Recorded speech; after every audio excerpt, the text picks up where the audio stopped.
আপনাকে যদি বলি গুইসাপ আসলে সাপ না, এটা হচ্ছে একটি বড় সাইজের টিকটিকি, বিশ্বাস করবেন? বিশ্বাস না হওয়ারই কথা। নামের সাথে সাপ থাকায় অনেকে একে ক্ষতির কারণ মনে করে। আসলেই কি তাই? প্রকৃতিতে এমন কিছু প্রাণী আছে যাদের আমরা ভুল বুঝি, তাদের নিয়ে আমাদের মনে জমে আছে নানা ভুল ধারণা, অথচ তারাই নীরবে আমাদের পরিবেশের ভারসাম্য রক্ষা করে চলেছে। সেই সব প্রাণীগুলোর মধ্যে গুইসাপ অন্যতম। আজ আমরা জীববৈচিত্র্যের জন্য উপকারী এবং প্রাণ প্রকৃতির জন্য খুবই গুরুত্বপূর্ণ এমনই এক প্রাণী গুইসাপ বা মনিটর লিজার্ড নিয়ে কথা বলবো। তো পুরোটা জুড়েই সরবুজকে নিয়ে আমি মশনু রাকিব আছি আপনাদের সাথে।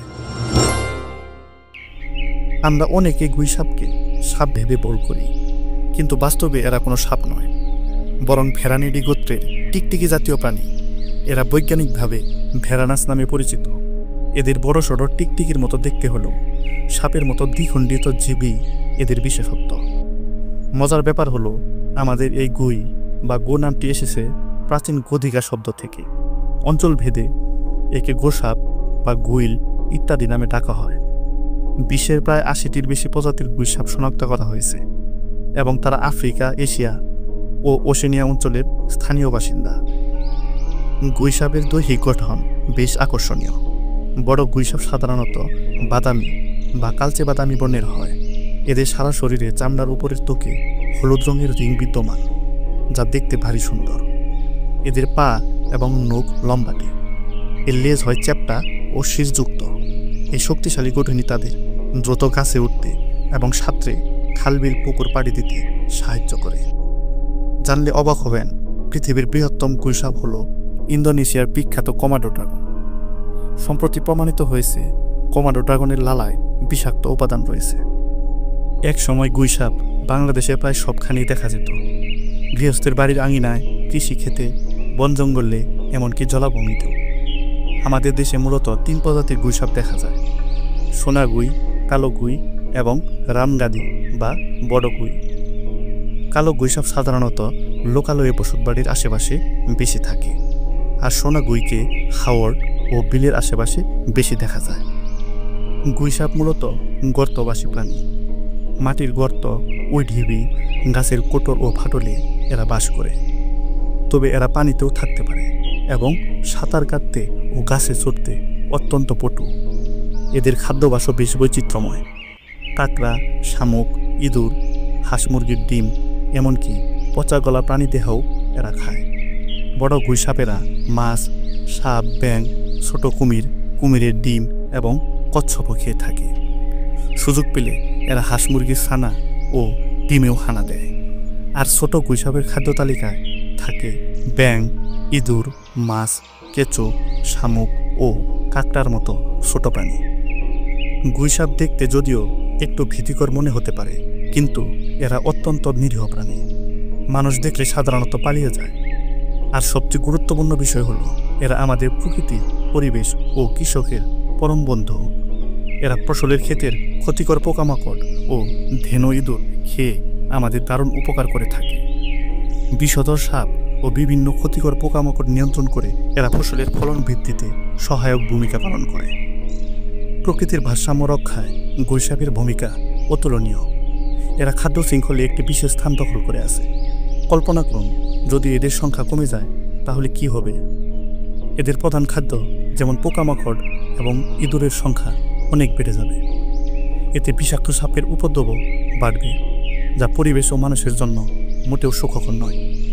আমরা ফসলের জমিতে পোকামাকড় দমনের জন্য উচ্চমাত্রার কীটনাশক ব্যবহার করি, যা উপকারী অণুজীব ধ্বংস করে, মাটির গুণাগুণ নষ্ট করে দেয় এবং ফসলে বিষক্রিয়া সৃষ্টি করে। অথচ গুইসাপ এবং ব্যাঙের মতো প্রাণী কোনো রকম ক্ষতি ছাড়াই এই কাজটি আরও কার্যকরভাবে করতে পারে। শুধু তাই নয়, এরা মৃত জীবজন্তু খেয়ে পরিবেশকে পরিষ্কার পরিচ্ছন্ন রাখতেও সাহায্য করে। দুঃখজনক হলেও সত্যি যে এই উপকারী প্রাণীটি আজ বিলুপ্তির পথে। ক্রমশ নগরায়নের বিস্তার, বন জঙ্গল ধ্বংস এবং চোরা শিকারীদের দাপটে এদের অস্তিত্ব বিপন্ন হয়ে পড়েছে। আন্তর্জাতিক প্রকৃতি ও প্রাকৃতিক সম্পদ সংরক্ষণ ইউনিয়ন ২০০০ সালে এই প্রাণীটিকে বিলুপ্তির ঝুঁকিতে থাকা প্রাণী হিসেবে তালিকাভুক্ত করেছে। একসময় এদের চামড়া রপ্তানি হতো বিপুল পরিমাণে। ১৯৭৮ থেকে ১৯৭৯ সালে বাংলাদেশ থেকে প্রায় 51,43,000 টাকার চামড়া রপ্তানি হয়েছিল। কিন্তু পরিবেশের উপর ক্ষতিকর প্রভাবের কথা বিবেচনা করে 1990 সালে সরকার এদের হত্যায় নিষেধাজ্ঞা জারি করে। গুইসাপের চামড়া অত্যন্ত মূল্যবান, যার বৈশ্বিক বাজারে ব্যাপক চাহিদা রয়েছে। এই চামড়া দিয়ে vanity bag, money bag, belt সহ বিভিন্ন দামি জিনিস তৈরি করা হয়। আর এই অর্থনৈতিক গুরুত্বই এদের চোরাচালানের প্রধান কারণ। এছাড়া বন জঙ্গল ও হাওর বিলের পরিবেশ বিনষ্ট হওয়া, প্রজনন ক্ষেত্র ও আবাসস্থল ধ্বংস হওয়াও এদের কমে যাওয়ার অন্যতম কারণ। অনেক সময় হাঁস মুরগির ডিম বা ছানার লোভে এরা যখন লোকালয়ে আসে, তখন কিছু মানুষ লাঠি দিয়ে পিটিয়ে মেরে ফেলে। এমনকি লোহার বিশেষ ফাঁদ পেতেও এদের শিকার করা হয়। কিছু উপজাতি জনগোষ্ঠী খাদ্যের জন্য এদের শিকার করে থাকে। এভাবেই আমাদের প্রকৃতি থেকে হারিয়ে যাচ্ছে এই উপকারী প্রাণীটি। গুইসাপ সংরক্ষণ করা এখন সময়ের দাবি।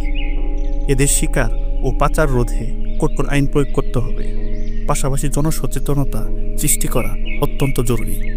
টেলিভিশন, পত্রপত্রিকা এবং সামাজিক যোগাযোগ মাধ্যমে এই উপকারী প্রাণীদের রক্ষায় বিজ্ঞাপন দিতে হবে এবং প্রাণী সংরক্ষণ বিরোধী কোনো বিজ্ঞাপন অনুমোদন দেওয়া থেকে বিরত থাকতে হবে। গুইসাপের মতো উপকারী প্রাণীদের রক্ষা করা আমাদের সকলের সম্মিলিত দায়িত্ব। সরকার, জনগণ এবং প্রাণী অধিকার সংরক্ষণে জড়িত সংস্থাগুলোর যৌথ উদ্যোগেই কেবল সম্ভব প্রকৃতির এই ভারসাম্য রক্ষা করা। মনে রাখবেন, প্রকৃতি সতেজ থাকলে আমরা সুন্দরভাবে বাঁচতে পারব। আসুন আমরা সবাই মিলে এই নিরীহ এবং উপকারী প্রাণীটিকে বাঁচাই, প্রকৃতিকে তার আপন রূপে ফিরিয়ে দেই।